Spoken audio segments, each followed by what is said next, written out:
Hello दोस्तों, स्वागत है आपका हमारे चैनल ग्लोबल टॉकीज के अंदर। और आज हम बात करने वाले हैं F-35 के बारे में और F-22 के बारे में भी।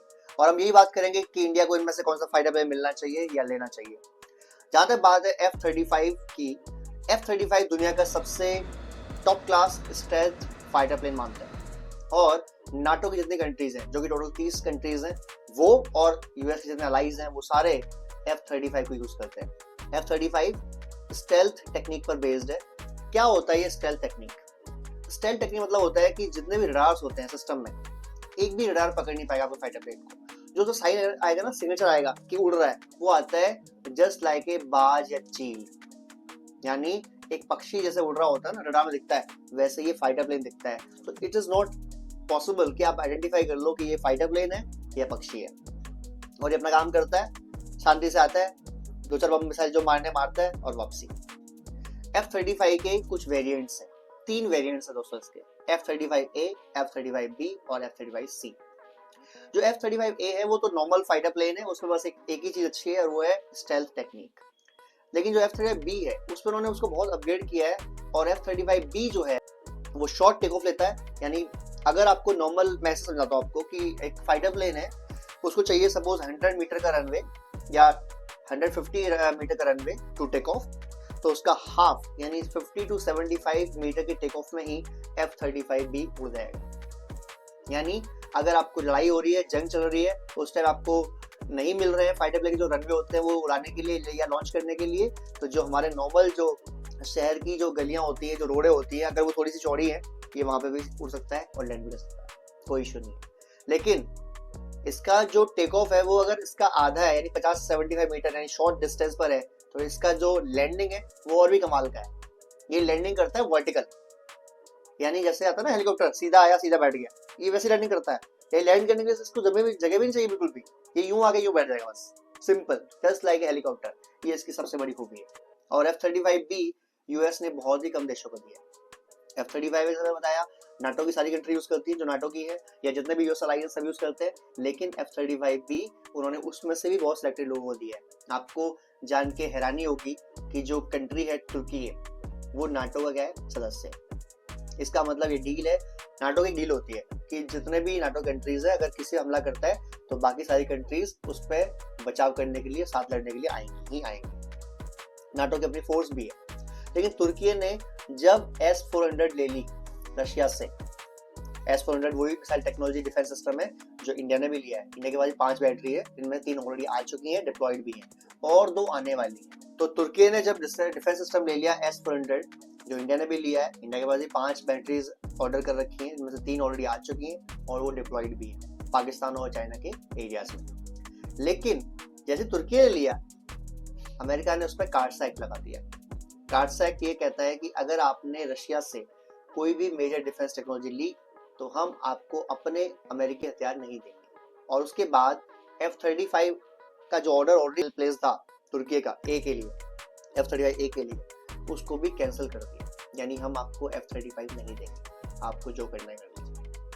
तो F-35B वो उनको तो दे सकते नहीं, पॉसिबल ही नहीं है। सारे नाटो को F-35A भी नहीं दे रखा।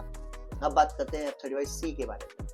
ये जो है दोस्तों, ये वो प्लानिंग कर रहे हैं अमेरिका के लोग कि जो उनका F-18 सुपर हॉर्नेट है, उसका जो वर्जन है, C वर्जन, यानी जो लैंड करता है या उड़ सकता है, फाइटर प्लेन्स जो शिप होते हैं उनसे उड़ सकता है, या जो कैरियर ग्रुप्स होते हैं उनसे उड़ सकता है, ऐसे वो चाहते हैं इनको हटा के सारे F-18 सुपर हॉर्नेट को वहां पर लगाए F-35C।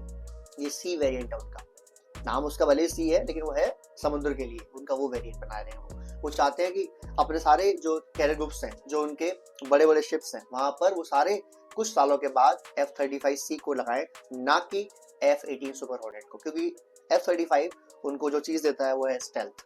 अब बात आती है एक ऐसे फाइटर प्लेन की जो अमेरिका ने अपने दोस्तों को भी नहीं दिया है, F-22 रैप्टर। ये एक ऐसा फाइटर प्लेन है जिसकी बनाने की जो कॉस्ट है, उस कॉस्ट में जो हमारे रफेल है वो तकरीबन 10 आ जाएंगे एक के अंदर। इतनी बड़ी कॉस्ट है। और इसके तकरीबन 100 to 120 फाइटर प्लेन्स अमेरिका ने बनाए और किसी को भी नहीं दिया आज तक, वो उनके अपने पास है। और ऐसा मानते हैं बहुत लोग कि जो F-22 रैप्टर है F-35 तो आपको फिर भी दिखेगा बाज और चील के साइज का, यानी आप फिर भी पकड़ सकते हैं, कोशिश कर सकते हैं, तुक्के भी लगा सकते हैं। लेकिन जो F-22 रैप्टर है वो दिखता है एक चिड़िया के साइज का। अब कभी मालूम पड़ेगा कहाँ गया, कभी भी मालूम पड़ेगा।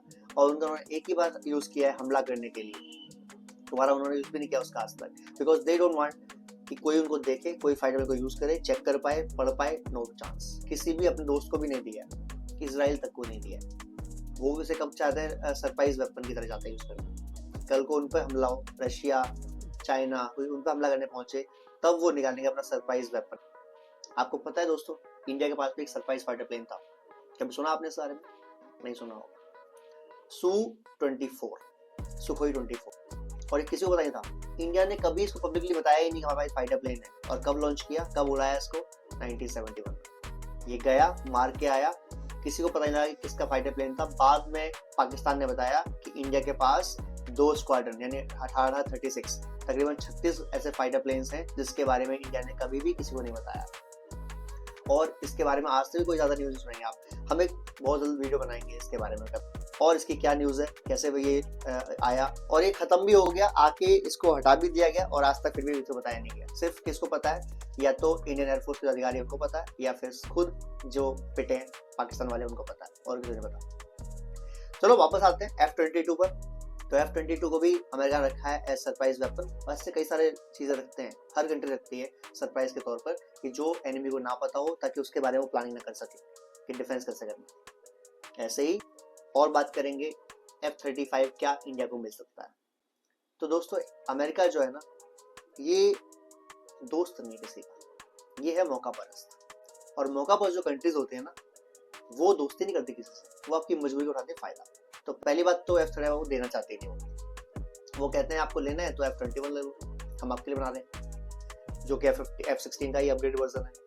वो कहते हैं F-15EX ले लो यार, क्योंकि उनको खुद को रिटायर करना है वो कुछ साल के बाद। F-35 नहीं देंगे आपको, पहले वो कहते हैं कि आप F-15 ले लो, आप इसे उड़ाओ 10, 20, 25 साल तक, फिर हम आपको F-35 देंगे, फिर ये देंगे। अरे हम पागल हैं, हम तुमसे बोलेंगे आप अगर चाहते हो ऑफर देना तो F-35 का ऑफर दो, A और B का ऑफर दो, हम लेंगे, हम तो यार बैठे हैं, पैसे लेंगे ना, कस्टमर है भाई, हम ये थोड़ी कह रहे हैं कि आप हमें एहसान कर दो, हमें दे दो। लेकिन यूएस ऐसा नहीं करेगा, वो लाइक कहता अलग है, वो आपको दोस्त भी कहता है और नजर रखता है कि कुछ कर तो नहीं रहे, कुछ कर तो नहीं रहे, समझ रहे हो आप। और आगे बात करेंगे F-35 के बारे में, क्या ये मिलेगा या नहीं मिलेगा, आपकी क्या राय है? अगर हमें मिलता है तो हमें कौन सा फाइटर प्लेन लेना चाहिए, F-35 A, B या C, या फिर हमें F-22 रैप्टर लेना चाहिए? आपकी क्या राय है? कमेंट कीजिए, शेयर कीजिए, सब्सक्राइब कीजिए। जय हिंद।